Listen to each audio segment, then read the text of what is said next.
वो भी बड़ी मार्के की बात है। कम वोटिंग को लेकर कांग्रेस के प्रदेश अध्यक्ष जीतू पटवारी कह रहे हैं कि महंगाई की वजह से लोग घरों से वोट देने नहीं निकले हैं। कम वोटिंग के लिए बीजेपी जिम्मेदार है, यह भी सुनते रहना चाहिए, इससे हास्यबोध बना रहता है। जीतू पटवारी को सुन लीजिए।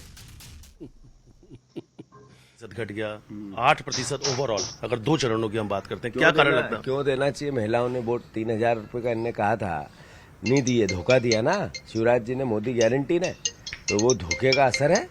बीजेपी कह रही है कि आप प्रदेश अध्यक्ष हैं और आपके गृह क्षेत्र में 8 लाख से ज्यादा वोटों से जीतने जा रहे हैं। ये भारतीय जनता पार्टी क्या कह रही क्या नहीं कह रही है, पर प्रदेश में वो कांग्रेस 15 से ज्यादा सीट लाएगी। हमारे साथ थे प्रदेश अध्यक्ष जीतू पटवारी, जिन्होंने बड़ा दावा किया है कि 15 से ज्यादा सीटें कांग्रेस जीत रही है। वीडियो जर्नलिस्ट एलिया साहब हमारे साथ लगातार बने हुए, डॉक्टर शर्मा हमारे साथ लगातार बने हुए हैं। एलिया सर, होशंगाबाद को लेकर फटाफट एक प्रेडिक्शन आपका। देखिए, होशंगाबाद की जहाँ तक बात करें, आपने जो आंकड़े दिखाए हैं और जो नतीजे हम पहले से भी जानते हैं कि राव उदय प्रताप सिंह कांग्रेस से भी सांसद रहे और उसके बाद से वो बीजेपी के लगातार सांसद रहे, लेकिन जैसे ही वो पार्टी बदल के सामने आए, इस मतदान का प्रतिशत जो भी हो, लेकिन उनका मार्जिन जीत का बढ़ गया।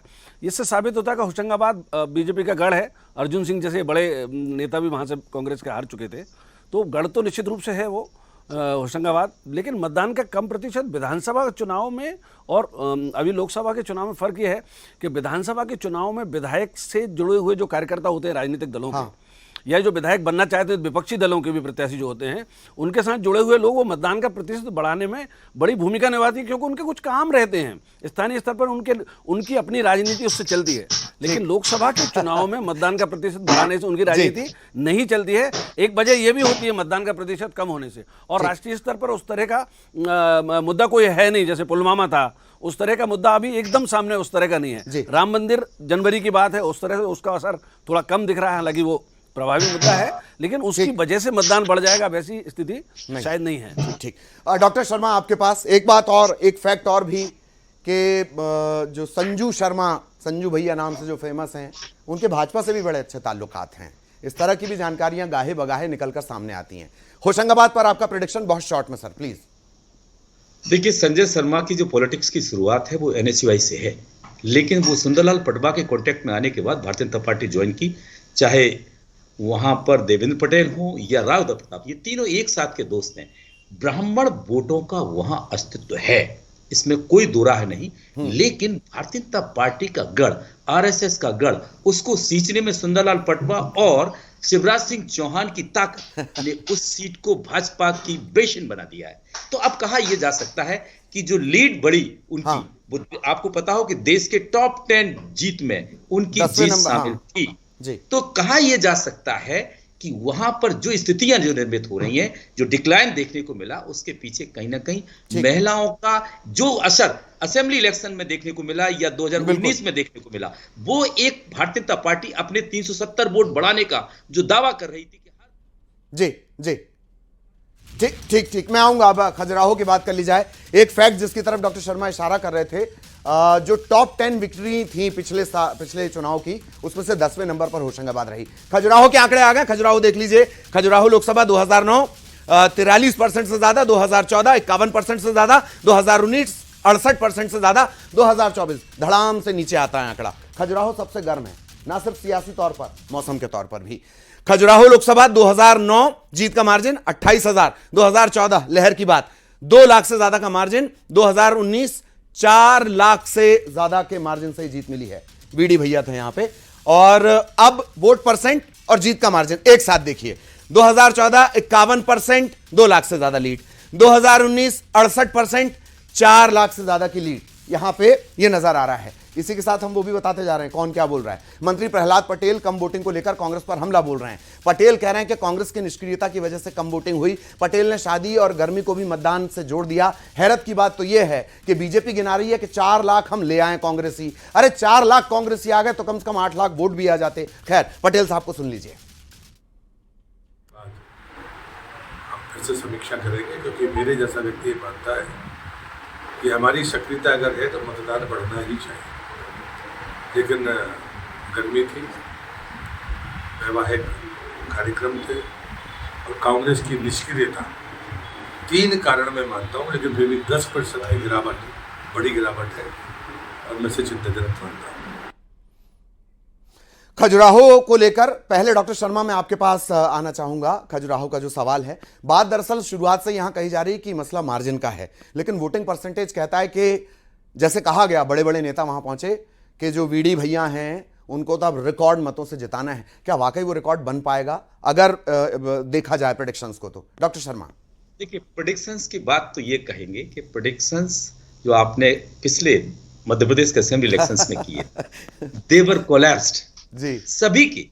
तो ये तो नहीं कहा जा सकता कि कौन सी पार्टी आ रही, कौन से कैंडिडेट जीत रहा है। लेकिन खजुराहो की जब बात करते तो खजुराहो में वीडी शर्मा को खेलने का जो मौका इस बार मिला है वो शायद जिंदगी में कभी मिल पाए, क्योंकि वहां कांग्रेस सपा, भले ही उन्होंने सपोर्ट किया एक कैंडिडेट को, लेकिन उस कैंडिडेट के लिए ना तो कोई पार्टी का कैंडिडेट कैंपेन करने आया कोई लीडर, ना बीएसपी, ना एसपी का, ना कांग्रेस का। ऐसे में क्या वो उनको फाइट कर पाएंगे, जबकि वो बीडी स्टेट के प्रेसिडेंट हैं बीजेपी की, और ऐसे हालातों में मैं नहीं मान के चलता कि उनको कोई डैमेज होगा। लेकिन हाँ, जीत का मार्जिन है वो जरूर इस मार्फत घटेगा, क्योंकि आपने देखा कि 2014 में 51% था, उसी को लगभग टच करते हुए, जबकि ये शेड्यूल कास्ट डोमिनेटेड, इवन इसमें शेड्यूल ट्राइब्स भी है इस एरिया में पाए जाते हैं, लोग हैं। तो ऐसे में इन लोगों का जो वोट करने का बिहेवियर है वो अधिक है, तो इसलिए वहां पर यह कहा जा सकता है कि वोटर टर्नआउट बढ़ना चाहिए था। लेकिन मेरा यह मानना है कि वो जीत भारतीय जनता पार्टी की तरफ जा सकती है, लेकिन वोट का मार्जिन घटेगा। साथ ही जो अपोनेंट कैंडिडेट है उसका जो वोट शेयर है वो काफी डाउन चला जाएगा एज कंपेयर टू कांग्रेस इन 2014 और 2019। जी, उसके भी सरनेम में प्रजापति लगा है। एलिया सर, खजुराहो को लेकर बहुत शॉर्ट में प्लीज। देखिए, बहुत साफ बात है कि ये जो खजुराहो में पोल परसेंट कम हुआ है तो इसका असर सामने कांग्रेस का प्रत्याशी, क्योंकि खजुराहो भारतीय जनता पार्टी की सीट बनने से पहले वो पारंपरिक रूप से कांग्रेस का एक गढ़ था। वो जी, सत्यव्रत चतुर्वेदी, उनकी माता जी जीतती थी, उनके पिताजी वहां से जीतते थे, और उमा भारती वहां से पहला चुनाव लड़ी थी तो हार गई थी। हाँ, तो सवाल यह है कि वो कांग्रेस की सीट से बाद में बीजेपी की सीट बन गई, और इस चुनाव में कांग्रेस का वहां प्रत्याशी नहीं है, समाजवादी पार्टी का प्रत्याशी नहीं है, और बहुजन समाज पार्टी का प्रत्याशी है। तो कांग्रेस का और जो सपा का जो वोट था, हो सकता है उनके मतदाता वोट डालने ही नहीं गए हों, ये कारण एक हो सकता है वहां। ठीक। और बहुत सारे जो पूरे, जैसे अभी पटेल साहब जो कह रहे थे कांग्रेसी बीजेपी में आए हैं, तो मुझे लगता है कि जो लोग कांग्रेस वाले बीजेपी में आए हैं वो बीजेपी के पक्ष में मतदान कराने की स्थिति में बहुत सारे लोग नहीं हैं। तो वो एक कारण, मत प्रतिशत कम होने का कारण ये भी हो सकता है कि जो लोग कांग्रेस से बीजेपी में आ गए और उनके इलाकों में मतदान उतना नहीं हो पा रहा, क्योंकि उनके जो नेता थे वो बीजेपी में चले गए। लेकिन कार्यकर्ता इसको स्वीकार नहीं करता। एक व्यक्ति को तो आप ले आते हो, हाँ, उसके साथ जो उसका संपर्क है सालों का, 30 साल का, 20 साल का मतदाता को लाने का, तो वो उस तरह के नए वो कार्यकर्ता को नहीं वोटर को नहीं ला सकता। जी, जी, जी। मतदान कराने जो अपनी पार्टी के लिए पहले लाता रहा था वो अभी नहीं ला सकता। तो उसका भी एक असर कहीं हो सकता है। हाँ, एक रीवा और फटाफट बता देते हैं और उसके बाद फिर इस चर्चा पे चलेंगे। ज्वाइनिंग का तो ये हाल है कि अपन कहीं जा रहे हैं, कहीं जलसा हो रहा था, उन्हें कहा चलो यहीं पर कुछ अपन भी पार्टी कर लें, इस तरह से भी ज्वाइनिंग के सीन आ जाते हैं। रीवा देख लीजिए, रीवा का आंकड़ा क्या कहता है। रीवा का वोट परसेंटेज 2009 48% से ज्यादा, 14 53% से ज्यादा, 19 60% से ज्यादा, और 2024 49%। ये रीवा की जो स्थिति है वो सबसे कम मतदान हुआ है यहाँ पर, 2019 के मुकाबले 10% कम है। मार्जिन समझ लीजिए, 2009 में यहां हाथी भी चल जाता है, इस बात को भी ध्यान रखना है आपको। 2009 में 4000 की लीड, 2014 में 1 लाख से ज्यादा की लीड, 2019 3 लाख से ज्यादा की लीड। ये जीत का मार्जिन हमने आपको बताया पिछले चुनाव का जो रहा है। अब वोट परसेंटेज और मार्जिन कैसे बैक टू बैक समझिए। 2014 53%, 1 लाख से ऊपर, 2019 60%, 3 लाख से ऊपर ये लीड गई। ये रीवा की स्थितियां हैं, और स्थितियां समझने के साथ साथ लगातार जो है हम अपने मेहमानों के पास भी जा रहे हैं, उनसे भी डिकोड करने की कोशिश कर रहे हैं। एलिया सर, रीवा की स्थिति सबसे कम वोटिंग यहां पर हुई है। एक बात और भी है कि बात यहां पर नाराजगी की भी आई थी, स्थानीय जो बीजेपी के चेहरे हैं उनसे नाराजगी की बात भी निकल कर आई, और इन सब की भी बहुत सारी उथल पुथल थी। एलिया सर,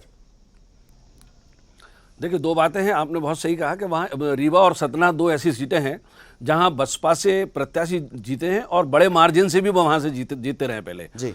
तो बसपा का एक जनाधार वहाँ पर है, और निश्चित रूप से दूसरी सीटें जो है मध्य प्रदेश की, उससे भिन्न स्थिति रीवा और सतना की रहती है। जहाँ तक प्रत्याशी से नाराजगी की बात है तो उसका नतीजा ये होता है कि जो पारंपरिक वोट है आपका, जो एक पर्टिकुलर पार्टी को वोट मिलता ही है, जो जिसको हम कहते हैं एक कंसोलिडेटेड वोट जो होता है, वो भी हो सकता है कम हो जाता है। ऐसे समय में जब प्रत्याशी से नाराजगी रहती है या जो प्रत्याशी है और वो नाराज है तो उसके समर्थक नाराज होते हैं, कार्यकर्ता भी, उसकी पूरी टीम रहती है, तो उसकी वजह से जो उस पार्टी का कंसोलिडेटेड वोट है उसका भी हो सकता है हिस्सा कम हो जाए। फिर जो फ्लोटिंग वोट है वो उसमें निर्णायक होता है, तो नतीजा प्रभावित इन सीटों पर, रीवा सतना पर दूसरे ढंग से भी हो सकता है, मुझे ऐसा लगता है। ठीक ठीक। डॉक्टर शर्मा, आपका क्या कुछ कहना रीवा को लेकर? सबसे कम वोटिंग यहां पर हुई है। देखिए, मध्य प्रदेश का बिंद है बुंदेलखंड, ग्वालियर, चंबल, ये 3 ऐसे रीजन हैं जहां सपा बसपा की प्रेजेंस काफी मजबूत कभी रही है, लेकिन आज जो सिनेरियो दिख रहा है वो 2009 जैसा ही लगभग है। ऐसे में ये कहा जा सकता है कि वहां पर जो कंटेस्ट है वो टफ हो सकती है, यानी कि जीत का मार्जिन अगर भारतीय जनता पार्टी लीड करती है तो जीत का मार्जिन बहुत घटेगा। लेकिन एक भी तय है, क्योंकि जो ब्राह्मण, दोनों कैंडिडेट ब्राह्मण हैं, तो ब्राह्मण वोट स्प्लिट होने का एक बड़ा फैक्टर वहां देखने को मिलेगा। लेकिन अगर कुशबा वोट, वो भी वहां के डोमिनेटेड कास्ट है, ये उस दोनों रीवा और सतना पर, ब्राह्मण और कुशबा, अगर सतना का कुशबा, सतना का ब्राह्मण कुशबा की तरफ चला गया, कुशबा, रीवा का कुशबा ब्राह्मण की तरफ चला गया, तो यहां के नतीजे भी कहीं ना कहीं चौंकाने वाले हो सकते हैं। बिल्कुल बिल्कुल। भारतीय चुनाव जिनसे जाति कभी नहीं जाती। मेरे पास सवाल बहुत सारे हैं पर समय की बहुत कमी है। बहुत बहुत धन्यवाद। और आप दोनों से ये चर्चा भी हुई, डिकोड करने की कोशिश भी हुई, तो बहुत दिलचस्प ये बातें रहीं। आज जो बातें इन दोनों मेहमानों ने कही हैं, इसे याद रख लीजिए। 4 तारीख को जब हम लोग चर्चा कर रहे होंगे, सारे समीकरण यहीं से निकल कर आने वाले हैं। ब्रेक के लिए रुक रहे हैं।